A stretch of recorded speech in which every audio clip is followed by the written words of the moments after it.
Hello and welcome to my YouTube channel. इस video में आप लोग पढ़ेंगे जानेंगे फ्रांस का संविधान। जैसे कि मैंने आप लोगों को पढ़ाया है पहले ब्रिटेन का संविधान, अमेरिका का संविधान और स्विट्ज़रलैंड का संविधान। ठीक है, अब आप लोग जानेंगे फ्रांस का संविधान। और इससे पहले के जो वीडियोज़ है उसका लिंक आपको मिल जाएगा डिस्क्रिप्शन में या फिर आप लोग को मिल जाएगा इसमें कमेंट बॉक्स पे। ठीक है, आप चाहे तो जाकर देख सकते हैं।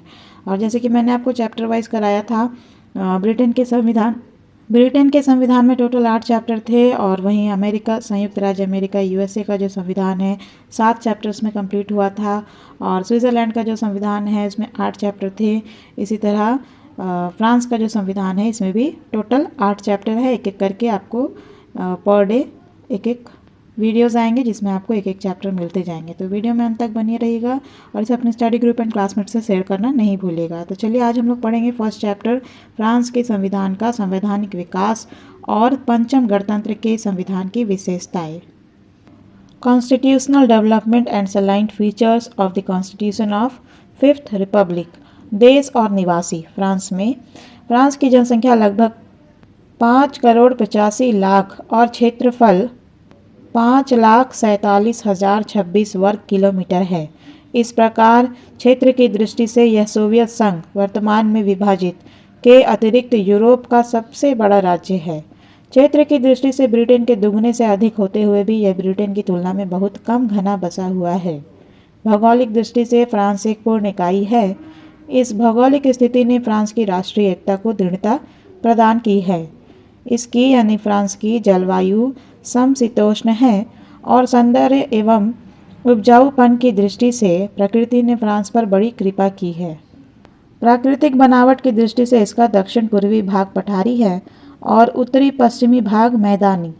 दक्षिण में पेरेनीज पर्वत इसे स्पेन से पृथक करता यानी अलग करता है, जिससे गैरोन नदी निकलकर उत्तर पश्चिम के मैदान में बहती है। फ्रांस की सभी बड़ी नदियाँ दक्षिण पूर्वी पठार से ही निकलती है और ये सभी नदियाँ एक दूसरे से नहरों द्वारा मिली हुई है, जिससे फ्रांस में जलमार्ग का मनोहर जाल बिछ गया है। फ्रांस के आर्थिक विकास में इस जलमार्ग का महत्वपूर्ण योगदान है।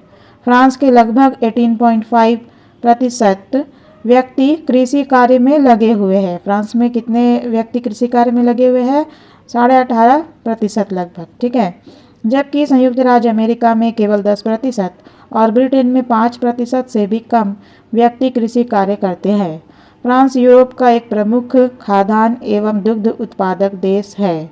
यूरोप का लगभग 1/4 गेहूं अकेला फ्रांस पैदा करता है। यद्यपि औद्योगिक दृष्टि से फ्रांस का तेजी से आधुनिकीकरण हो रहा है, लेकिन अब भी फ्रांस में छोटे पैमाने के उद्योग धंधे बहुत बड़ी संख्या में हैं।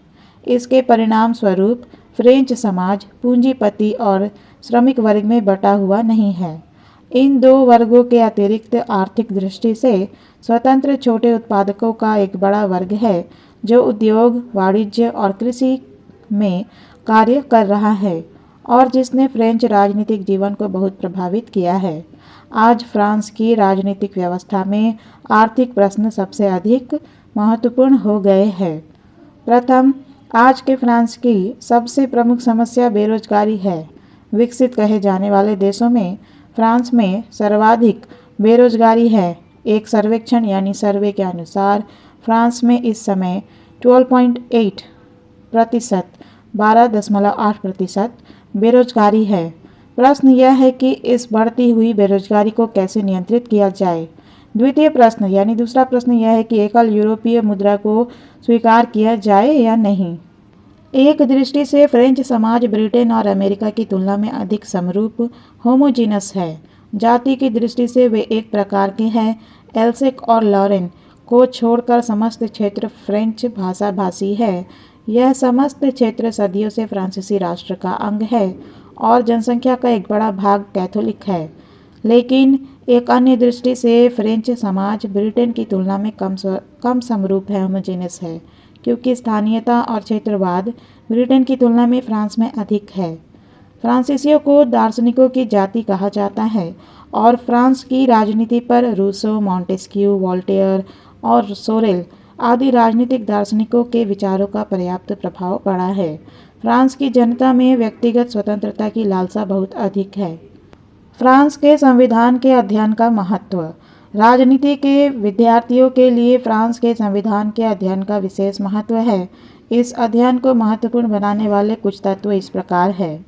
फ्रांस, जिसे सामान्यतया राजनीतिक प्रयोगों की प्रयोगशाला लैबोरेटरी ऑफ पॉलिटिकल एक्सपेरिमेंट्स कहा जाता है, और एस.ई. फाइनर, जिसे विश्व की विचारधाराओं का निर्माण स्थल वर्ल्ड आइडियोलॉजिकल फैक्ट्री कहते हैं, एक ऐसा क्षेत्र है जहां से विभिन्न राजनीतिक विचारधाराओं और संस्थाओं को विश्व के विभिन्न देशों द्वारा ग्रहण किया गया है। गत लगभग 180 वर्षों में विश्व के विभिन्न देशों में लोकतंत्रवाद का जो विकास हुआ है उसका नेतृत्व फ्रांस ने ही किया है। प्रजातंत्र के उच्च आदर्श, स्वतंत्रता, समानता और भ्रातृत्व फ्रांस की राजक्रांति की ही देन है। फ्रांस के संविधान और शासन व्यवस्था का अध्ययन इसलिए भी महत्वपूर्ण है कि फ्रांस को यूरोपियन महाद्वीप का प्रतिनिधि देश कहा जा सकता है। अन्य कोई भी यूरोपियन देश यूरोपियन महाद्वीप की सभ्यता का इतने अच्छे रूप में प्रतिनिधित्व नहीं करता, और अन्य किसी भी यूरोपियन देश ने मानवीय जीवन के विभिन्न क्षेत्रों जैसे कि काव्य, साहित्य, संगीत, प्राकृतिक विज्ञान, दर्शन और विधि तथा प्रशासन में उतनी श्रेष्ठता प्राप्त नहीं की जितना कि फ्रांस ने। फ्रांस के इतिहास में यह बात देखी जा सकती है कि प्रत्येक विपत्ति और प्रत्येक प्रभाव के पश्चात फ्रांस के द्वारा तीव्र गति के साथ प्रगति की गई। द्वितीय महायुद्ध के बाद जिस फ्रांस को यूरोप का रुग्ण व्यक्ति, सिक मैन ऑफ यूरोप कहा जाता था, उसने 1958 के बाद डी गॉल के नेतृत्व में तीव्र प्रगति की, और आज फ्रांस निश्चित रूप से एक शक्तिशाली देश की स्थिति प्राप्त कर चुका है। यूरोप में फ्रांस को विशेष स्थिति प्राप्त है और इसने यूरोप के अन्य देशों को प्रभावित किया है। फ्रांस के इस प्रभाव को स्वीकार करते हुए ही यह कहा जाता है कि जब फ्रांस को सर्दी लगती है तो यूरोप को छींक आ जाती है। राजनीति शास्त्र को शक्ति पृथक्करण का सिद्धांत फ्रांस की ही देन है। पंचम गणतंत्र का संविधान मॉन्टेस्क्यू के इस सिद्धांत को मान्यता देता है। 3 जून 1958 के अधिनियम में इसका स्पष्ट उल्लेख था तथा जनरल डी गॉल ने 16 जून 1958 के भाषण में इसकी पुष्टि की थी। जिस प्रकार ब्रिटेन विधि के शासन के लिए प्रसिद्ध है, उसी प्रकार फ्रांस अपनी प्रशासकीय विधि, प्रशासनिक न्याय प्रणाली और स्थानीय शासन प्रणाली के लिए प्रसिद्ध है। तथ्य यह है कि फ्रांस की इन व्यवस्थाओं ने ब्रिटेन से भी अधिक यूरोपियन देशों की व्यवस्था और संस्थाओं पर प्रभाव डाला है। फ्रांस की संवैधानिक परिषद जैसी संस्था भी इस संविधान के अध्ययन को महत्वपूर्ण बना देती है। यह संस्था किसी अन्य देश के सर्वोच्च न्यायालय की भांति कानूनों, नीतियों एवं आदेशों की संवैधानिकता की जांच करती है और चुनाव आयोग की भांति चुनावों के समस्त दायित्व का भी वहन करती है। इन सब से अतिरिक्त फ्रांस के पंचम गणतंत्र के संविधान के अध्ययन का भारतीय विद्यार्थियों के लिए विशेष महत्व है। इसके पूर्व 1946 में जिस चतुर्थ गणतंत्र के संविधान को अपनाया गया था, उसने फ्रांस में राजनीतिक अस्थिरता को जन्म दिया। 12 वर्षों के काल में फ्रांस में 25 मंत्रिमंडलों का निर्माण हुआ और राजनीतिक अस्थिरता के कारण शासन निष्क्रिय, शिथिल और निश्चल हो गया। इस राजनीतिक अस्थिरता को दूर करने के लिए 1958 में डी गॉल के नेतृत्व में पंचम गणतंत्र के संविधान को अपनाया गया और इससे अपने लक्ष्य में महत्वपूर्ण सफलता मिली है। भारतीय संघ के अंतर्गत राज्य स्तर पर भारतीय संघ के आधे से अधिक राज्यों में 1967 से ही राजनीतिक अस्थिरता देखी गई है और केंद्रीय स्तर पर भी कुछ अंशों में राजनीतिक अस्थायित्व की स्थिति है। भारतीय राजनीति में रुचि रखने वाले व्यक्तियों को इस बात पर विचार करना है कि क्या फ्रांस का उदाहरण भारतीय संघ के केंद्र या राज्यों में किसी प्रकार से उपयोगी हो सकता है। फ्रांस के पंचम गणतंत्र का संविधान अपने आप में एक विशेष स्थिति रखता है क्योंकि इसमें संसदीय और अध्यक्षात्मक दोनों ही प्रकार की शासन पद्धतियों से पृथक मार्ग अपनाया गया है। एक ऐसा मार्ग जो बहुदलीय प्रणाली से उत्पन्न राजनीतिक अस्थिरता का एक उपचार है। कुछ संशोधन परिवर्तन के साथ भविष्य में इस मार्ग को कुछ अन्य देशों द्वारा अपनाया जा सकता है। फ्रांस के संविधान का विकास किस प्रकार हुआ है? संवैधानिक विकास, कॉन्स्टिट्यूशनल डेवलपमेंट इन फ्रांस। महान क्रांति 1789 1789 की महान क्रांति को फ्रांस की राजनीति की कुंजी कहा जा सकता है। 1789 के पूर्व फ्रांस में बुर्बो वंश के राजाओं का निरंकुश और अत्याचारी शासन था, जिसमें जनता अधिकार विहीन थी और शासक दैवी अधिकार के सिद्धांत के आधार पर निरंकुश शक्तियों का प्रयोग करते थे। इसके परिणाम स्वरूप असंतोष उत्पन्न होना स्वाभाविक था। अमेरिकी स्वतंत्रता संग्राम के बाद फ्रांस के सैनिकों के वापस लौटने पर फ्रांस में राजनीतिक हलचल प्रारंभ हुई और 1789 में भ्रष्टाचारी, निरंकुश एवं आतताई शासन के विरुद्ध भीषण क्रांति हुई। आधुनिक फ्रांस का प्रारंभ इसी समय से होता है। फ्रांस की इस राजक्रांति ने न केवल राजनीतिक वरन जीवन की समस्त व्यवस्था को परिवर्तित कर दिया। इस क्रांति ने निरंकुश शासन का अंत किया, लेकिन इसके साथ ही फ्रांस की राजनीति में अस्थिरता ला दी और 1789 यानी 1789 से लेकर 1958 तक फ्रांस में 14 बार महत्वपूर्ण राजनीतिक परिवर्तन किए गए। विश्व के अन्य किसी भी देश में लगभग 180 वर्षों में इतने संवैधानिक परिवर्तन नहीं हुए। इस बात को दृष्टि में रखते हुए डॉक्टर फाइनर ने कहा है कि प्रत्येक संविधान का निर्माण उसे कार्यान्वित करने के लिए नहीं, अपितु उसे बदल डालने के लिए किया गया है। फ्रांस में तृतीय गणतंत्र से पूर्व शासन, ठीक है, तृतीय गणतंत्र से पूर्व के शासन 1789 के क्रांति के बाद सर्वप्रथम 1791 में फ्रांस के लिए एक लिखित संविधान तैयार किया गया, जिसमें सीमित राजतंत्र और निर्वाचित संसद की व्यवस्था की गई।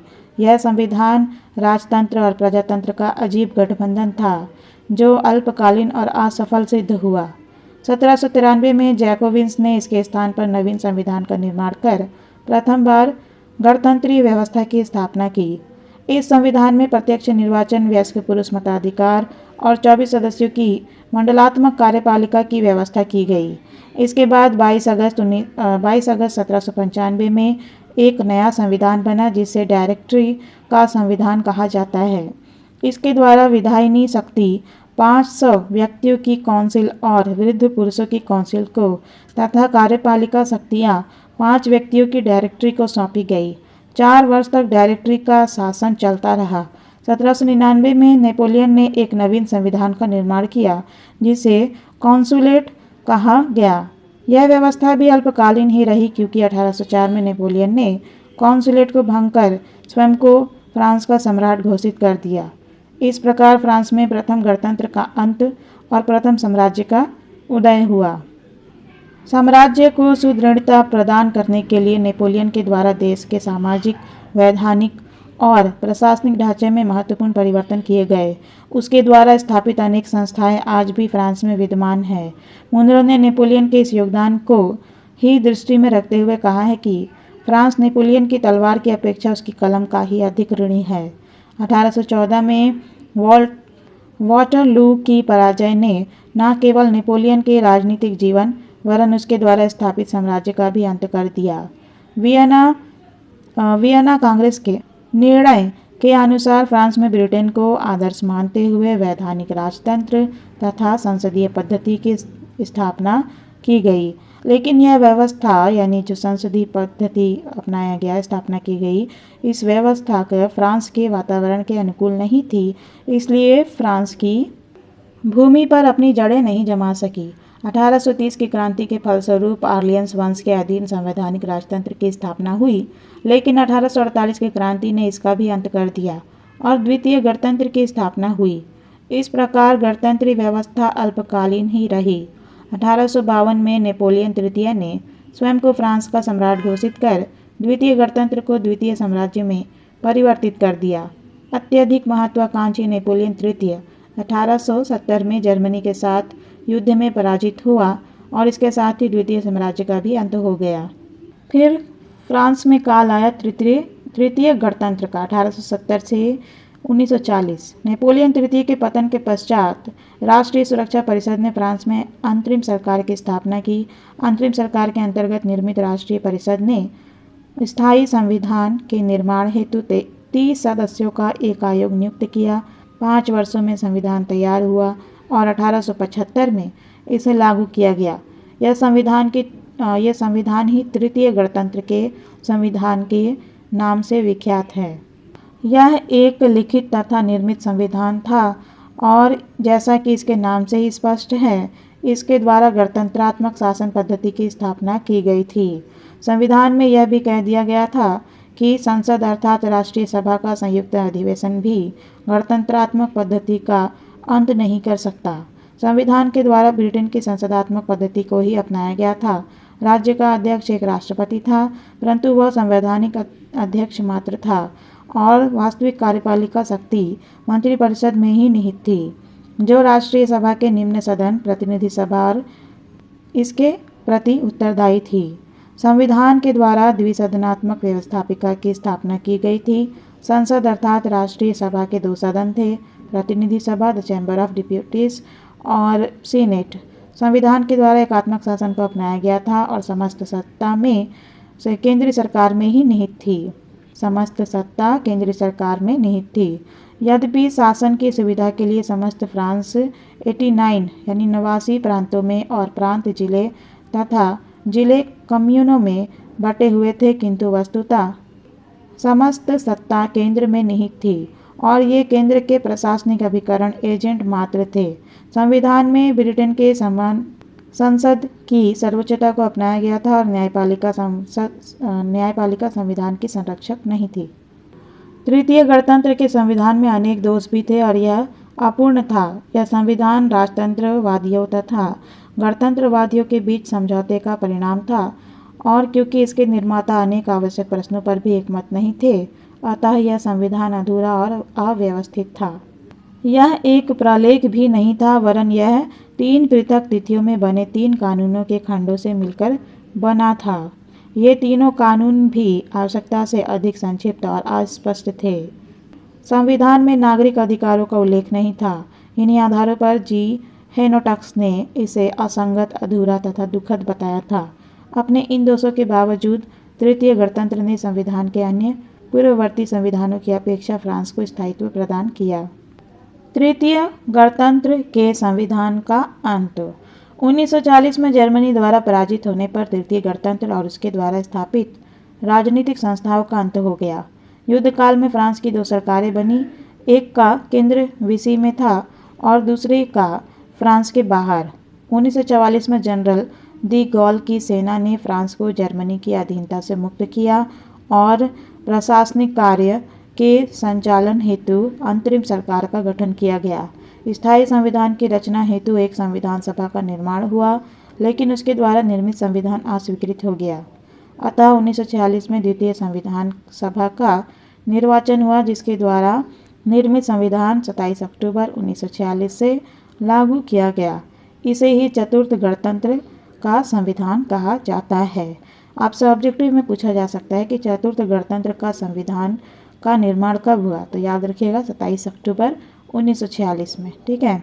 चतुर्थ गणतंत्र का संविधान 1946 से 1958। चतुर्थ गणतंत्र का संविधान मूलतः तृतीय गणतंत्र के संविधान से भिन्न नहीं था। इसके द्वारा भूतकाल से क्रांतिकारी विच्छेद नहीं किया गया। शासन का मूल रूप अब भी वही था, केवल बाहरी आवरण में ही कुछ परिवर्तन किए गए थे। यह संविधान भी लिखित और कठोर था और इसके द्वारा एकात्मक स्वरूप एवं संसदात्मक पद्धति को अपनाया गया था। पहले के ही समान फ्रांस की व्यवस्थापिका द्विसदनात्मक थी और प्रशासनिक कानून पूर्ववत लागू थे। स्थानीय स्वशासन के ढांचों में भी कोई परिवर्तन नहीं किया गया था, लेकिन तृतीय गणतंत्र के संविधान में व्यवस्थापिका और कार्यपालिका के संबंध में जो दोष अनुभव किए गए, उन्हें चतुर्थ गणतंत्र के संविधान द्वारा दूर करने का प्रयत्न किया गया, लेकिन यह भी एक असफल प्रयत्न ही था। चतुर्थ गणतंत्र के संविधान का अंत और पंचम गणतंत्र के संविधान का निर्माण। चतुर्थ गणतंत्र का संविधान किसी राजनीतिक दर्शन विशेष का नहीं, वरन विभिन्न विरोधी राजनीतिक मतावलंबियों के समझौते का परिणाम था तथा ऑग और जिन के शब्दों में यह समझौता तर्क का नहीं, वरन परिस्थितियों का परिणाम था। संविधान में किसी राजनीतिक दर्शन का समावेश न होने के कारण इसमें जनता को आकृष्ट करने की क्षमता भी नहीं थी। चतुर्थ गणतंत्र का संविधान 1946 में लागू किया गया था और लागू किए जाने के कुछ ही दिनों बाद यह स्पष्ट हो गया कि इसमें तृतीय गणतंत्र के संविधान की दुर्बलताएं विद्यमान है। ऐसा अनुभव होने लगा कि चतुर्थ गणतंत्र का अंत हो गया है और तृतीय गणतंत्र पुनः अवतरित हुआ है। हर्बर्ट ल्यूथी नामक स्विस इतिहासकार के शब्दों में, जिस दिन से चतुर्थ गणतंत्र का जन्म हुआ उसी दिन से उसके शव की दुर्गंध निकलने लगी और फलतः उसकी मृत्यु भी दयनीय ढंग से ही हुई। इस संविधान ने जिस सबसे बड़ी बुराई को जन्म दिया वह थी राजनीतिक अस्थिरता। इस संविधान के लगभग 12 वर्षों के काल में 3 सामान्य निर्वाचन हुए, लेकिन 25 मंत्रिमंडलियों का निर्माण और पतन हुआ। ऐसा कहा जाता है कि एक मंत्रिमंडल के निर्माण के दिन से ही उसके पतन की प्रक्रिया प्रारंभ हो जाती थी। राजनीतिक अस्थिरता के कारण शासन शिथिल, निष्क्रिय और निश्चल हो गया था। वास्तव में इस संविधान के अंतर्गत आंतरिक प्रशासन और अंतर्राष्ट्रीय राजनीति के क्षेत्र में फ्रांस को एक के बाद दूसरी असफलता ही हाथ लगी थी और उसे यूरोप का रुग्ण व्यक्ति यानी सिक मैन ऑफ यूरोप कहा जाने लगा था। लेकिन चतुर्थ गणतंत्र के अंत का तात्कालिक कारण ये प्रशासनिक दोष नहीं वरन सेना में राजनीतिक तत्वों का प्रवेश था। मई 1958 में अल्जीरिया में फ्रांसीसी सेना ने फ्रांसीसी सरकार के विरुद्ध विद्रोह कर नवनिर्मित फ्रांसीसी मंत्रिमंडल पर फ्रांसीसी अल्जीरिया को समाप्त करने का आरोप लगाया और इसे घुटने टेकने वाली सरकार गवर्नमेंट ऑफ सरेंडर कहा। विद्रोही सेना ने मांग की कि फ्रांस का शासन जनरल डी गॉल को सौंपा जाना चाहिए, जिससे फ्रांस की खोई हुई शक्ति और प्रतिष्ठा पुनः प्राप्त की जा सकेगी। लगभग इसी समय कोर्सिका द्वीप में भी सैनिकों ने विद्रोह कर दिया और भय होने लगा कि कहीं फ्रांस में गृह युद्ध न हो जाए। ऐसी स्थिति में जून 1958 में जनरल डी गॉल को फ्रांस का प्रधानमंत्री नियुक्त किया गया। इसके साथ ही यह निश्चय हुआ कि राजनीतिक दल डी गॉल के कार्य में कोई हस्तक्षेप नहीं करेंगे और डी गॉल 6 महीने के अंदर अंदर फ्रांस के लिए एक नया संविधान तैयार करेंगे। डी गॉल के मंत्रिमंडल के सदस्यों और एक मनोनीत परामर्शदात्री सभा के 39 सदस्यों ने 3 महीने की अवधि में ही संविधान का निर्माण कर लिया। 4 सितंबर 1958 के दिन संविधान प्रकाशित हुआ और 28 सितंबर 1958 को संविधान पर जनमत संग्रह के लिए मतदान लिया गया। मतदान में भाग लेने वाले लगभग 80% नागरिकों द्वारा संविधान को अपनी स्वीकृति प्रदान की गई और 4 अक्टूबर 1958 से इस संविधान को लागू किया गया। इस संविधान द्वारा फ्रांस में 5वें गणतंत्र को जन्म दिए जाने के कारण ही इसे पंचम गणतंत्र संविधान constitution of the 5th Republic कहा जाता है। चलिए जानते हैं पंचम गणतंत्र के संविधान की क्या विशेषताएं हैं। राजनीतिक अस्थिरता और प्रशासनिक दुर्बलता की स्थिति को दूर करने के लिए डी गॉल के नेतृत्व में 1958 में जिस संविधान को अपनाया गया उसका मूल मंत्र व्यवस्था यानी ऑर्डर और स्थायित्व यानी स्टेबिलिटी ही है। इस संविधान के विषय में डी गॉल का कहना था कि इस संविधान को अंगीकृत कर फ्रांसीसी जनता ने एक नवीन और उज्ज्वल भविष्य का आह्वान किया है। पंचम गणतंत्र के संविधान की विशेषताओं का अध्ययन इन रूपों में किया जा सकता है। इसकी पहली विशेषता है संविधान की प्रस्तावना। सामान्यतः सभी संविधानों में एक प्रस्तावना का समावेश किया जाता है जिसमें संविधान के स्रोत, आदर्श और लक्ष्य की घोषणा की जाती है। चतुर्थ गणतंत्र के संविधान के समान ही पंचम गणतंत्र के संविधान में भी प्रस्तावना का समावेश है, लेकिन इन दोनों ही संविधानों की प्रस्तावना इस दृष्टि से विशेष है कि इनमें संविधान के स्रोत, आदर्श, लक्ष्य की घोषणा करने के बजाय नागरिक अधिकारों, अंतर्राष्ट्रीय कानून के प्रति वचनबद्धता और फ्रांसीसी संघ का उल्लेख किया गया है। पंचम गणतंत्र के संविधान की प्रस्तावना के यही 3 मूल तत्व हैं। प्रस्तावना के प्रारंभ में ही 1789 की मानवीय अधिकारों की घोषणा को गौरवपूर्ण याद के रूप में स्वीकार किया गया। स्त्रियों को सभी क्षेत्रों में पुरुषों के समान ही अधिकार प्रदान किए गए हैं। संविधान द्वारा प्रदत्त नागरिक अधिकार समाजवादी दर्शन से प्रभावित है। सभी नागरिकों को जीविका प्राप्ति का अधिकार और अपने हितों की रक्षा हेतु संगठन बनाने का अधिकार दिया गया है। श्रमिकों को उद्योगों के प्रबंध में प्रतिनिधित्व प्रदान किया गया है और उन्हें अपनी मांगों की पूर्ति हेतु हड़ताल तथा प्रदर्शन का अधिकार भी प्राप्त है। प्रस्तावना में राज्य को व्यक्ति तथा उसके परिवार की उन्नति के लिए उत्तरदायी ठहराया गया है और राज्य का कर्तव्य है कि वह शिक्षा के प्रसार हेतु निःशुल्क तथा धर्मनिरपेक्ष शिक्षा की व्यवस्था करे।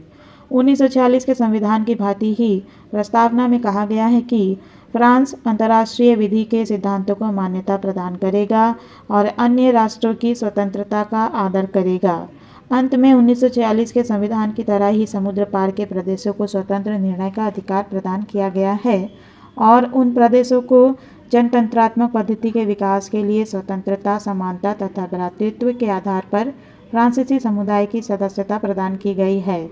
संकट काल का शिशु, अ चाइल्ड ऑफ क्राइसिस। 1946 के संविधान के निर्माण के समय फ्रांस में मिश्रित वातावरण था। एक तरफ राजनीतिक अशांति थी तो दूसरी तरफ जनता उल्लास के साथ विजय के गीत भी गा रही थी। लेकिन 1958 के संविधान के निर्माण के समय न केवल राजनीतिक अशांति वरन मृत्युकालीन निराशा छाई हुई थी। राजनीतिक अस्थायित्व और सैनिक विद्रोह के कारण व्यापक गृह युद्ध छिड़ जाने की आशंका थी। इस स्थिति का एकमात्र हल कार्यपालिका के प्रधान राष्ट्रपति को अधिकाधिक शक्तियां प्रदान करना ही था और 1958 के संविधान द्वारा ऐसा ही किया गया। इसीलिए इसे संकट काल का शिशु कहा जाता है। वस्तुतः पंचम गणतंत्र के संविधान पर तत्कालीन संकट काल की स्पष्ट छाया अंकित है। निर्मित लेकिन बिना संविधान परिषद का संविधान। पंचम गणतंत्र का संविधान एक निर्मित संविधान है, किंतु इसका निर्माण किसी संविधान परिषद द्वारा नहीं किया गया है। इसका निर्माण दी गॉल मंत्रिमंडल के सदस्यों और 39 सदस्यों की परामर्शदात्री सभा ने किया। इस सभा को संविधान परिषद इसलिए नहीं कहा जा सकता कि इसे जनता द्वारा निर्वाचित नहीं किया गया था और न ही इस सभा के द्वारा जनता के विभिन्न वर्गों की विचारधारा को दृष्टि में रखा गया। इसने तो केवल दी गॉल की विचारधारा को ही क्रमबद्ध रूप प्रदान किया। एक व्यक्ति विशेष की विचारधारा पर आधारित होने के कारण ही इसे दी गॉल संविधान, कोड डी गॉल भी कहते हैं। फ्रांस का संविधान लिखित संविधान है। लिखित संविधान चतुर्थ गणतंत्र की भांति ही पंचम गणतंत्र का संविधान भी एक लिखित प्रलेख है। 1958 में निर्मित संविधान में 95 धाराएं थी जिन्हें 15 अध्यायों में बांटा गया था। इनमें धारा 90 से धारा 95 संक्रमणकालीन प्रावधान के रूप में थी। 2002 ईस्वी में संक्रमणकालीन प्रावधान से जुड़ी इन धाराओं को उनके अब अप्रासंगिक हो जाने के कारण संविधान से हटा दिया गया है। अतः अब फ्रांस के संविधान में 89 धाराएं हैं। अध्यायों की व्यवस्था नए सिरे से करते हुए अब इन 89 धाराओं को 16 अध्यायों में बांटा गया है। इस कारण यह संविधान पर्याप्त संक्षिप्त 1940 के संविधान से भी संक्षिप्त है और इस संक्षिप्तता के कारण संविधान में अपूर्णता और अस्पष्टता भी आ गई है। अनेक महत्वपूर्ण बातों को संविधान की परिधि के बाहर ही रखा गया है। निर्वाचन कानून, संसद के दोनों सदनों के गठन, विधि निर्माण की प्रक्रिया और आर्थिक तथा सामाजिक परिषद के कार्य आदि के संबंध में संविधान बिल्कुल मौन है और इन्हें भविष्य के संवैधानिक कानूनों पर छोड़ दिया गया है। इन मूलभूत प्रश्नों का संविधान में उल्लेख न होना उसकी अपूर्णता का ही आधार है। कठोर संविधान एकात्मक शासन व्यवस्था को अपनाते हुए फ्रांस में कठोर संविधान अपनाने की परंपरा रही है। पंचम गणतंत्र का संविधान भी चतुर्थ गणतंत्र की भांति ही कठोर है। अनुच्छेद 89 के अनुसार संविधान में संशोधन के 2 तरीके हैं। प्रथम, राष्ट्रपति संविधान में संशोधन का विधेयक संसद में प्रस्तावित कर सकता है और यदि संसद के दोनों सदन इसे 3/5 बहुमत से पारित कर दे तो यह संविधान का अंग हो जाता है। दूसरा वैकल्पिक तरीका यह है कि प्रधानमंत्री के प्रस्ताव पर राष्ट्रपति या संसद का कोई सदस्य डिप्टी स्वयं संशोधन विधेयक प्रस्तावित कर सकता है। यदि संसद के दोनों सदन इसे पारित कर दे तो इसे जनमत संग्रह में निर्वाचकों के सम्मुख रखा जाता है और निर्वाचकों के बहुमत द्वारा इसका समर्थन किए जाने पर यह संविधान का अंग बन जाता है। संविधान में संशोधन की यह पद्धति अपेक्षाकृत सरल प्रतीत होती है, लेकिन फ्रांस की राष्ट्रीय संसद में सामान्यतः जैसी दलीय स्थिति होती है उसमें इसे अपनाना कठिन होता है। व्यवहार के अंतर्गत पंचम गणतंत्र के प्रथम राष्ट्रपति डी गॉल के द्वारा संविधान में संशोधन की पद्धति का मनमाने तरीके से प्रयोग किया गया है। संविधान में यह भी कह दिया गया है कि देश के भूभाग अथवा गणतंत्रात्मक स्वरूप में कोई परिवर्तन नहीं किया जा सकेगा। लोकप्रिय संप्रभुता पर आधारित संविधान। 1946 के संविधान की भांति ही 1958 का संविधान भी लोकप्रिय संप्रभुता पर आधारित संविधान है। संविधान का प्रथम अध्याय संप्रभुता से ही प्रारंभ होता है और धारा 3 में कहा गया है कि संप्रभुता जनता में निहित है और जनता अपनी इस शक्ति का प्रयोग अपने प्रतिनिधियों द्वारा जनमत संग्रह रेफरेंडम के द्वारा करेगी।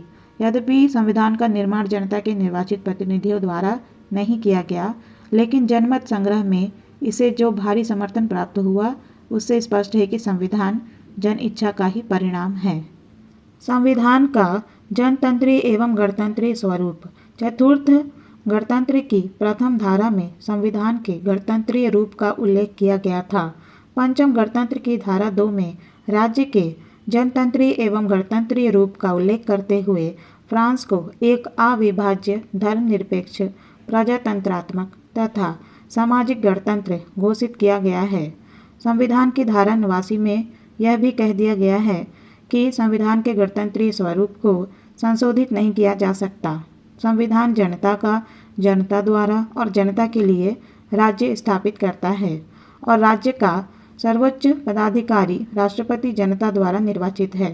फ्रांस में संवैधानिक संशोधन अधिकारियों के लिए प्रत्यक्ष लोकतंत्र के उपकरण जनमत संग्रह को भी अपनाया गया है। इस दृष्टि से फ्रांस के पंचम गणतंत्र को ब्रिटेन की तुलना में अधिक लोकतंत्रात्मक राज्य कहा जा सकता है। धर्मनिरपेक्ष राज्य की स्थापना। प्राचीन कालीन फ्रांस में धर्म राजनीतिक विरोधों और उत्पातों का कारण रहा।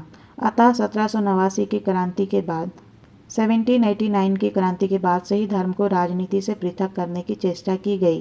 पंचम गणतंत्र के संविधान द्वारा भी फ्रांस को धर्मनिरपेक्ष राज्य घोषित करते हुए कहा गया है कि राज्य सभी विश्वासों का आदर करेगा और सभी नागरिकों के बीच जाति या धर्म के आधार पर भेदभाव किए बिना समानता स्थापित करेगा। संविधान की प्रस्तावना में कहा गया है कि राज्य धर्मनिरपेक्ष शिक्षा की व्यवस्था करेगा। अपनी धर्मनिरपेक्षता की धारणा पर बल देते हुए 2004 ईस्वी में फ्रांस की संसद ने एक अधिनियम के आधार पर स्कूलों और अन्य सार्वजनिक स्थानों पर मुसलमानों के सिर पर स्कार्फ बांधने, यहूदियों के टोपी पहनने और सिखों के पगड़ी पहनने पर प्रतिबंध लगा दिया गया है। फ्रांस में मुसलमानों और यहूदियों के बीच तनाव की स्थिति को दृष्टि में रखते हुए धार्मिक पहचान के इन पहनावों पर रोक लगाई गई है। पगड़ी सिखों के धार्मिक जीवन और पहनावे का एक अनिवार्य अंग है। इस दृष्टि से सिख वर्ग स्वयं को आहत महसूस करते हुए इस कानून और व्यवस्था का विरोध कर रहा है। फरवरी 2004 ईस्वी में निर्मित इस अधिनियम को सितंबर 2004 ईस्वी से लागू किया गया है। मौलिक अधिकारों की व्यवस्था। पंचम गणतंत्र के संविधान द्वारा मौलिक अधिकारों की व्यवस्था भी की गई है, लेकिन इस संबंध में व्यवस्था संविधान के किसी अध्याय में करने की अपेक्षा संविधान की प्रस्तावना में ही की गई है। संविधान की प्रस्तावना में 1789 के मानवीय अधिकारों के घोषणा पत्र को स्वीकार किया गया है। जीवन के सभी क्षेत्रों में स्त्रियों को पुरुषों के समान ही अधिकार प्रदान किए गए हैं और व्यक्ति के स्वास्थ्य, भौतिक उन्नति, उसकी सुख सुविधा और उसके परिवार की उन्नति का दायित्व राज्य पर ही है। शिक्षा सुविधाओं का प्रसार भी राज्य का कर्तव्य निश्चित किया गया है। अधिकार पत्र की एक विशेषता यह है कि पश्चिमी प्रजातंत्र होते हुए भी पंचम गणतंत्र के संविधान द्वारा प्रदत्त अधिकारों पर समाजवादी प्रभाव स्पष्ट रूप से अंकित है। उदाहरण के लिए सभी नागरिकों को जीविका प्राप्ति का अधिकार तथा अपने हितों की रक्षा हेतु संगठन बनाने का अधिकार है। श्रमिकों को उद्योगों के प्रबंध में प्रतिनिधित्व प्रदान किया गया है और उन्हें अपनी मांगों की पूर्ति के लिए हड़ताल तथा प्रदर्शन का अधिकार प्राप्त है। अधिकार पत्र मूल संविधान के स्थान पर प्रस्तावना का भाग होने के कारण यह भी विवादास्पद है कि अधिकारों की रक्षा का भार न्यायपालिका पर है अथवा नहीं। संसदात्मक एवं अध्यक्षात्मक शासन व्यवस्था का समन्वय। पंचम गणतंत्र के संविधान की एक प्रमुख और संभवतः सबसे अधिक प्रमुख विशेषता संसदात्मक एवं अध्यक्षात्मक शासन व्यवस्था के तत्वों का समन्वय है। चतुर्थ गणतंत्र के संविधान द्वारा फ्रांस में संसदात्मक व्यवस्था को अपनाया गया था, लेकिन फ्रांस की विशेष राजनीतिक परिस्थितियों के कारण संसदात्मक व्यवस्था में अनेक दुर्बलताएं अनुभव की गई, जिनके प्रकाश में पंचम गणतंत्र के संविधान में संसदात्मक एवं अध्यक्षात्मक तत्वों का समन्वय किया गया है। पंचम गणतंत्र की मंत्रिपरिषद के सदस्यों को संसद की कार्यवाही में भाग लेने का अधिकार है और संविधान के अनुच्छेद 20 के अनुसार मंत्रिमंडल संसद के प्रति उत्तरदायी होता है। अनुच्छेद 49 और 50 के अनुसार फ्रांस की राष्ट्रीय व्यवस्थापिका को सरकार को प्रतिनिधित्व करने का अधिकार प्राप्त है और प्रतिनिधित्व प्रस्ताव के पारित होने पर मंत्रिमंडल पद आरूढ़ नहीं रह सकता। संविधान के ये नए उपबंध संसदीय व्यवस्था के समान है, लेकिन दूसरी ओर अनेक बातों में अध्यक्षात्मक शासन के तत्वों को ग्रहण किया गया है। पंचम गणतंत्र का राष्ट्रपति भारतीय राष्ट्रपति या ब्रिटिश सम्राट के समान होने के स्थान पर अमेरिकी राष्ट्रपति के ही समान है। संविधान के द्वारा राष्ट्रपति को अनेक शक्तियां प्रदान की गई है और व्यवहार में भी राष्ट्रपति इन शक्तियों का प्रयोग स्वयं अपने ही विवेक के आधार पर करता है। उसे मंत्रिमंडल और प्रधानमंत्री की नियुक्ति का अधिकार दिया गया है और उसे प्रधानमंत्री के परामर्श पर राष्ट्रीय सभा को भंग करने का अधिकार भी प्राप्त है। इसके अतिरिक्त यद्यपि मंत्री संसद की कार्यवाहियों में भाग लेते हैं, किंतु वे संसद के सदस्य नहीं होते और न ही उन्हें संसद में मतदान का अधिकार है। यदि संसद के किन्हीं सदस्यों को राष्ट्रपति द्वारा मंत्रिमंडल में सम्मिलित कर लिया जाए तो उन्हें संसद की सदस्यता का त्याग करना होता है। यह बात पूर्ण रूप से अध्यक्षात्मक व्यवस्था के ही समान है। अतः पंचम गणतंत्र के संविधान द्वारा स्थापित शासन व्यवस्था के संबंध में ब्रोगन के शब्दों में कहा जा सकता है कि यह न तो अमेरिकी ढंग का अध्यक्षात्मक संविधान है और न ही ब्रिटिश ढंग का संसदात्मक संविधान, वरन यह दोनों का मिश्रण है। यह एक सुखद मिश्रण सिद्ध होगा या नहीं, यह देखना है। डोरोथी पिकल्स के शब्दों में, वास्तव में यह एक ऐसा संविधान है जिसके प्रमुख लक्षणों का उल्लेख कठिन है। सत्य यह है कि यह एक ऐसी वर्ण संकर व्यवस्था है जिसमें दो संवैधानिक सिद्धांतों संसदीय और अध्यक्षात्मक के बीच समन्वय स्थापित करने की चेष्टा की गई है। वास्तव में डी गॉल का उद्देश्य सैद्धांतिक बातों में खो जाने के बजाय एक ऐसे व्यवहारिक संविधान को अपनाना था जो फ्रांस को राजनीतिक स्थायित्व और प्रशासनिक कुशलता का प्रदान कर सके। पंचम गणतंत्र का संविधान बहुत कुछ सीमा तक इस लक्ष्य को प्राप्त करने में सफल रहा है। अधिकार संपन्न राष्ट्रपति और निर्बल विधायिका। चतुर्थ गणतंत्र के संविधान का सबसे बड़ा दोष राजनीतिक अस्थायित्व था और इस राजनीतिक अस्थायित्व का सबसे प्रमुख कारण यह था कि इस संविधान के द्वारा शक्ति संपन्न विधायिका और इसके साथ निर्बल कार्यपालिका की व्यवस्था की गई थी। अतः कार्यपालिका का अस्तित्व न केवल सिद्धांत वरन व्यवहार में भी पूर्णतया विधायिका की इच्छा पर निर्भर करता था। पंचम गणतंत्र के संविधान द्वारा इसे परिवर्तित कर नितांत विपरीत रूप प्रदान कर दिया गया है। इसके द्वारा एक अत्यधिक अधिकार संपन्न राष्ट्रपति पद की व्यवस्था की गई है। प्रधानमंत्री और मंत्रिपरिषद के सदस्यों को वही नियुक्त करता है और उसके प्रत्येक कार्य पर प्रधानमंत्री के प्रति हस्ताक्षर की आवश्यकता नहीं है। उसे सैनिक और असैनिक नियुक्तियां करने, संधियों के लिए वार्ता करने और संसद के पास संदेश भेजने के अधिकार प्राप्त है। संविधान की धारा 5 में कहा गया है कि संविधान की धारा 5 में कहा गया है कि राष्ट्रपति संविधान तथा राज्य का संरक्षक है। राष्ट्रपति का कार्यकाल 5 वर्ष है जबकि राष्ट्रीय सभा का कार्यकाल 5 वर्ष है। जो बात राष्ट्रपति की तुलना में विधायिका की स्थिति को बहुत निर्बल कर देती है वह यह है कि राष्ट्रपति राष्ट्रीय सभा को भंग कर नवनिर्वाचन का आदेश दे सकता है। विधायिका की कानून बनाने की शक्ति सीमित है और वह केवल उन्हीं विषयों पर कानून बना सकती है जिनकी सूची संविधान में दी गई है। इन विषयों के बाहर नियम बनाने का अधिकार मंत्रिमंडल को प्राप्त है। एरोन ने तो विचार व्यक्त किया है कि नवीन संविधान का सबसे प्रमुख तत्व संसद के अधिकारों को सीमित करना ही है। चतुर्थ गणतंत्र में व्यवस्थापिका के 2 सदन थे, राष्ट्रीय सभा और गणतंत्र परिषद। पंचम गणतंत्र में इन दोनों सदनों के नाम क्रमशः है राष्ट्रीय सभा और सीनेट। चतुर्थ गणतंत्र में गणतंत्र परिषद एक परामर्शदात्री निकाय मात्र थी, लेकिन पंचम गणतंत्र में इन दोनों सदनों की स्थिति में क्रांतिकारी परिवर्तन कर दिए गए हैं। पंचम गणतंत्र की सीनेट की स्थिति बहुत कुछ सीमा तक अमेरिकी सीनेट के समान है। फ्रेडरिक के शब्दों में, नवीन संविधान की विशेषता यह है कि विधि निर्माण के क्षेत्र में दोनों सदनों को समान अधिकार प्रदान किए गए हैं। यदि राष्ट्रपति किसी कारण से हट जाए तो सीनेट का अध्यक्ष ही राष्ट्रपति पद को ग्रहण करता है। यह अधिकार पहले निम्न सदन के अध्यक्ष को प्राप्त था। इस प्रकार सीनेट को शक्तिशाली स्थिति प्रदान की गई है और ऐसा करने में संविधान निर्माताओं का उद्देश्य कार्यपालिका की तुलना में विधायिका को दुर्बल करना ही था, क्योंकि कार्यपालिका की स्थिति को राष्ट्रीय सभा द्वारा ही आघात पहुंचाया जा सकता था, सीनेट द्वारा नहीं। फ्रांस का संविधान जो है शक्ति विभाजन के सिद्धांत पर आधारित। शक्ति विभाजन के सिद्धांत का विधिवत रूप में प्रतिपादन करने वाला मॉन्टेस्क्यू फ्रेंच विचारक ही था, अतः फ्रांस की राजनीतिक विचारधारा और संविधान पर इस सिद्धांत का प्रभाव पड़ना स्वाभाविक था। चतुर्थ गणतंत्र के संविधान में इस सिद्धांत की उपेक्षा की गई थी, लेकिन पंचम गणतंत्र के संविधान में इस सिद्धांत को अपनाते हुए कार्यपालिका और विधानमंडल को पृथक करने का प्रयास किया गया है। कार्यपालिका के प्रधान राष्ट्रपति का निर्वाचन अब संसद द्वारा न होकर जनता द्वारा प्रत्यक्ष रूप से होता है और मंत्रिमंडल के सदस्यों को संसद की सदस्यता से वंचित कर दिया गया है। लेकिन पंचम गणतंत्र के संविधान में शक्ति विभाजन के सिद्धांत को पूरे तौर पर नहीं अपनाया गया है, क्योंकि कार्यपालिका अर्थात मंत्रिमंडल विधानमंडल के प्रति उत्तरदायी है और मंत्रीगण संसद की कार्यवाही में भाग लेते हैं। शक्ति विभाजन सिद्धांत को पूरे तौर पर अपनाना अव्यावहारिक होने के कारण ही ऐसा किया गया है। राजनीतिक दलों को संवैधानिक मान्यता।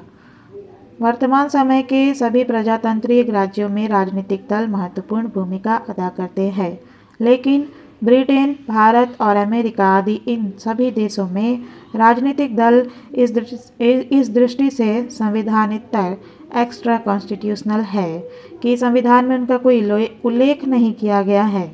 लेकिन फ्रांस के पंचम गणतंत्र के संविधान में राजनीतिक दलों को स्पष्ट मान्यता प्रदान की गई है। संविधान की धारा 4 में स्पष्टतया कहा गया है कि मताधिकार की अभिव्यक्ति का मुख्य साधन राजनीतिक दल होगा। राजनीतिक दलों का निर्माण स्वतंत्रता पूर्वक हो सकता है और वे स्वतंत्रता के साथ राजनीतिक कार्यों का संचालन कर सकते हैं, परंतु राजनीतिक दलों के लिए यह अनिवार्य है कि वे राष्ट्रीय संप्रभुता और प्रजातंत्र के सिद्धांत का आदर करें। पंचम गणतंत्र के संविधान द्वारा राजनीतिक दलों को मान्यता दिए जाने के संबंध में पिकल्स ने कहा है कि प्रथम बार एक गणतंत्रात्मक संविधान राजनीतिक दलों का केवल नाम ही नहीं लेता है, वरन राजनीतिक जीवन के स्वाभाविक तथ्य के रूप में इन्हें मान्यता भी प्रदान करता है। डी गॉल तो अमेरिकी राष्ट्रपति रूजवेल्ट के समान ही राजनीतिक दलों के विरोधी थे और इसी कारण संविधान के मूल प्रारूप में इसका उल्लेख नहीं था, लेकिन परामर्शदात्री संवैधानिक समिति की सिफारिश पर संविधान में उनका उल्लेख किया गया। संवैधानिक परिषद की व्यवस्था। नवीन संविधान की एक विशेषता संवैधानिक परिषद के रूप में एक ऐसी संस्था की स्थापना है जिसका समरूप संभवतया अन्य किसी देश में नहीं मिलता। संवैधानिक परिषद की व्यवस्था चतुर्थ गणतंत्र में थी, किंतु नवीन संविधान में उनकी रचना में संशोधन किया गया है। पहले की तुलना में उसका महत्व भी बढ़ा दिया गया है। संवैधानिक परिषद में 9 सदस्य हैं जो 9 वर्ष के लिए नियुक्त किए जाते हैं। 1/3 सदस्य प्रति तीसरे वर्ष हट जाते हैं। संवैधानिक परिषद द्वारा चुनाव, जनमत संग्रह और कानून की वैधानिकता की जांच का कार्य किया जाता है। इसके अतिरिक्त संकट काल की घोषणा के पूर्व राष्ट्रपति के लिए यह जरूरी है कि वह संवैधानिक परिषद से परामर्श ले। संवैधानिक परिषद का एक कार्य चुनाव व्यवस्था का निरीक्षण और परिणामों की घोषणा भी है। पंचम गणतंत्र के संविधान का मूल्यांकन और उसका भविष्य। पंचम गणतंत्र के संविधान को उचित रूप में ही संकट काल का शिशु कहा जाता है, क्योंकि 1958 में जबकि संविधान का निर्माण हुआ, फ्रांस में संकटकालीन स्थिति ही थी और फ्रांस पर इस संकट काल की छाया स्पष्ट रूप से अंकित है। डी गॉल एक राजनीतिक दार्शनिक की अपेक्षा अत्यधिक यथार्थवादी दृष्टिकोण के व्यक्ति थे और उनके द्वारा एक ऐसे संविधान का निर्माण किया गया जो फ्रांस को राजनीतिक अस्थायित्व के दलदल से निकालकर उसे राजनीतिक स्थायित्व और प्रशासनिक कुशलता प्रदान कर सके। डी गॉल इस संविधान के प्रति आशावादी थे और उनके द्वारा कहा गया था कि इस संविधान को अंगीकृत कर फ्रांसीसी जनता ने एक नवीन और महत्वपूर्ण भविष्य का आह्वान किया है। लेकिन पंचम गणतंत्र का संविधान प्रारंभ से ही बहुत अधिक विवाद का विषय रहा है और विरोधियों ने इसके प्रति बहुत अधिक कटु तथा तीखी प्रतिक्रियाएं व्यक्त की है। इसके प्रारूप पर बोलते हुए फ्रांस के पूर्व प्रधानमंत्री मेंडेस फ्रांस ने इसे राष्ट्र, शांति तथा जनतंत्र के हितों के लिए घातक बताया। पश्चिमी जर्मनी वर्तमान में एकीकृत के एक समाचार पत्र डर स्पीगल में इस पर टिप्पणी करते हुए कहा था कि यह संविधान जनता के प्रतिनिधियों द्वारा जनता के लिए नहीं बना है, वरन एक व्यक्ति द्वारा उसी के लिए बना है और उसके हटते ही इसका अंत निश्चित है। समाजवादी नेता क्रिश्चियन पैन्यू ने संविधान पर समस्त गंभीरता के साथ विचार करते हुए कहा था कि मैं नहीं कहता कि 1946 का संविधान अच्छा था, परंतु 1958 का संविधान उससे निश्चय ही बुरा है, क्योंकि यह कार्यकारिणी और विधायिका में संघर्ष उत्पन्न करता है। उन्होंने आगे कहा कि यदि जनरल डी गॉल को गणतंत्र का राष्ट्रपति बनाया जाए तो वह शक्तियों का दुरुपयोग नहीं करेगा, पर ऐसा कहने वालों को मैं बता देना चाहता हूँ कि संविधान डी गॉल से ज़्यादा चल सकता है और उसके उत्तराधिकारी शक्तियों का दुरुपयोग कर सकते हैं। जहाँ तक परिणामों का संबंध है, संविधान ने डी गॉल की आशावादिता को सत्य प्रमाणित किया है। 1958 का यूरोप का रुग्ण व्यक्ति कहा जाने वाला राष्ट्र आज एक शक्तिशाली, समृद्ध और सम्मानित राष्ट्र के रूप में प्रतिष्ठित है और फ्रांस ने पिछले वर्षों में जो प्रगति की है उसका बहुत अधिक श्रेय उस राजनीतिक स्थायित्व को है जो पंचम गणतंत्र के द्वारा फ्रांस को प्रदान किया गया। यदि कहा जाए कि फ्रांस आज जो कुछ भी है वह डी गॉल और पंचम गणतंत्र के संविधान के कारण है, बहुत अधिक अतिशयोक्ति नहीं होगी। यह तथ्य है कि पंचम गणतंत्र के संविधान के अंतर्गत फ्रांस के द्वारा बहुत अधिक तीव्र गति से आर्थिक, सामाजिक और राजनीतिक प्रगति की गई, लेकिन इससे इस संविधान के प्रति विरोधियों की आलोचनाएं और आशंकाएं निराधार सिद्ध नहीं हो जाती। आलोचकों के द्वारा प्रमुखतया दो बातें कही गई है। प्रथमतः इसके अंतर्गत गणतंत्र का राष्ट्रपति अपनी शक्तियों का दुरुपयोग कर सकता है और द्वितीय, यह संविधान कार्यकारिणी और विधायिका में संघर्ष उत्पन्न करता है। ये दोनों ही आलोचनाएं बहुत अधिक सीमा तक सत्य सिद्ध हुई है।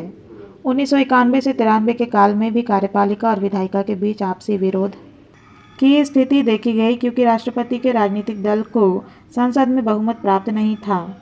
मई-जून 1997 में संपन्न राष्ट्रीय सभा के चुनावों ने पुनः स्थिति को जन्म दे दिया। राष्ट्रपति डी गॉल वादी दक्षिणपंथी गठबंधन से है, लेकिन इन चुनावों में राष्ट्रीय सभा में समाजवादी वामपंथी गठबंधन ने बहुमत प्राप्त कर लिया है। पंचम गणतंत्र के अंतर्गत प्रथम राष्ट्रपति जनरल डी गॉल ने संविधान का मनमाने रूप से प्रयोग किया।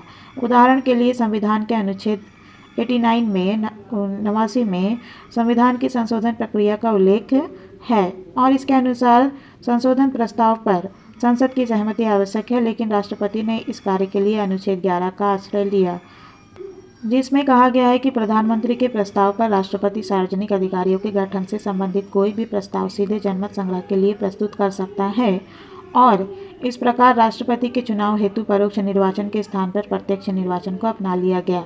इसमें संदेह नहीं है कि राष्ट्रपति का यह कार्य देश हित में था, लेकिन इस कार्य के लिए जिस प्रक्रिया को अपनाया गया वह संविधान के मनमाने प्रयोग का ही एक उदाहरण है। इसी प्रकार संविधान की धारा 5 राष्ट्रपति को संविधान का संरक्षक घोषित करती है और इस आधार पर जनरल डी गॉल के द्वारा यह दृष्टिकोण अपनाया गया था कि संविधान वैसा ही है जैसा मैं कहता हूँ। पंचम गणतंत्र के दूसरे राष्ट्रपति जॉर्ज पाम्पिदू के आचरण से भी इस आशंका को बल मिलता है कि राष्ट्रपति अपनी स्थिति का दुरुपयोग कर सकता है। उदाहरण के लिए 4 मार्च 1973 को फ्रांस की राष्ट्रीय व्यवस्थापिका के चुनाव का प्रथम दौर हुआ। उसमें सोशलिस्ट और कम्युनिस्ट पार्टी के उम्मीदवारों को 46% मत प्राप्त हुए और पाम्पिदू की डी गॉलवादी पार्टी को 38%। ऐसी स्थिति में पाम्पिदू ने कहा था कि वे वामपंथी पार्टियों को सरकार बनाने के लिए आमंत्रित नहीं करेंगे। चुनाव के द्वितीय दौर में डी गॉलवादी पार्टी को बहुमत प्राप्त हो गया और जॉर्ज पाम्पिदू द्वारा इस प्रकार का आचरण किए जाने का अवसर नहीं आया। लेकिन प्रश्न यह है कि क्या जॉर्ज पाम्पिदू का ऐसा आचरण संवैधानिक भावना की दृष्टि से औचित्यपूर्ण होता? 1978 में राष्ट्रीय सभा के चुनावों में राष्ट्रपति जिस कार्यदस्ते ने और 1981 के राष्ट्रपति चुनावों में राष्ट्रपति मित्रा ने यही भूमिका निभाई। लेकिन राष्ट्रपति सदैव ही असेंबली के चुनाव परिणामों को प्रभावित नहीं कर पाते हैं और न ही मनमाना आचरण करने की चेष्टा करते हैं। 1997 में वामपंथी समाजवादी गठबंधन को बहुमत प्राप्त हो गया तो राष्ट्रपति ने चुनाव परिणाम आने के तुरंत बाद इस गठबंधन के नेता जोस्पिन को प्रधानमंत्री नियुक्त कर दिया। एक शंका यह है कि राष्ट्रपति अनुच्छेद 16 द्वारा प्रदत्त संकटकालीन शक्तियों का भी दुरुपयोग कर सकता है। पंचम गणतंत्र के संविधान के अंतर्गत कार्यपालिका और विधायिका के बीच संघर्ष की स्थिति उत्पन्न होने की भी आशंका है। इसका एक कारण यह भी है कि राष्ट्रपति का कार्यकाल 7 वर्ष है और राष्ट्रीय सभा का कार्यकाल 5 वर्ष। कुछ पक्षों द्वारा यह सुझाव दिया गया है कि राष्ट्रपति का कार्यकाल भी 5 वर्ष कर दिया जाना चाहिए। इससे ऐसी स्थिति उत्पन्न नहीं होगी, लेकिन यह स्थिति का सही उपचार नहीं है। अमेरिकी राष्ट्रपति और कांग्रेस दोनों के चुनाव 1996 में एक साथ हुए, लेकिन जनता ने डेमोक्रेटिक दल के उम्मीदवार बिल क्लिंटन को राष्ट्रपति पद पर चुनने के साथ साथ कांग्रेस में रिपब्लिकन पार्टी को बहुमत प्रदान किया। पंचम गणतंत्र के संविधान में एक विचित्र स्थिति यह है कि राष्ट्रपति राष्ट्रीय सभा को भंग कर सकता है, लेकिन राष्ट्रीय सभा महाभियोग के अतिरिक्त अन्य किसी प्रकार से राष्ट्रपति को पदच्युत नहीं कर सकती। संविधान में कई स्थानों पर अस्पष्टताएं हैं तथा कुछ स्थानों पर एक से अधिक अर्थों को जन्म देने वाली शब्दावली है। इन सभी स्थितियों का मूल कारण यह है कि इस संविधान का निर्माण किसी संविधान सभा द्वारा सामूहिक रूप से किए गए किसी गंभीर चिंतन का परिणाम नहीं है। संविधान के प्रति की गई इन आलोचनाओं का महत्व है, इस बात से इनकार नहीं किया जा सकता। भविष्य में विवाद जन्म ले सकते हैं और गंभीर कठिनाइयां खड़ी हो सकती है, लेकिन लगभग 45 वर्षों के संवैधानिक इतिहास में यह संविधान फ्रांस की शक्ति और समृद्धि का संबल रहा है। फ्रांस ने 4 दशक से अधिक समय में जो विकास किया है, शक्तिशाली देश बनने की दिशा में जो कदम बढ़ाए हैं, उसका श्रेय राजनीतिक स्थायित्व को जाता है तथा यह राजनीतिक स्थायित्व पंचम गणतंत्र के संविधान की ही देन है।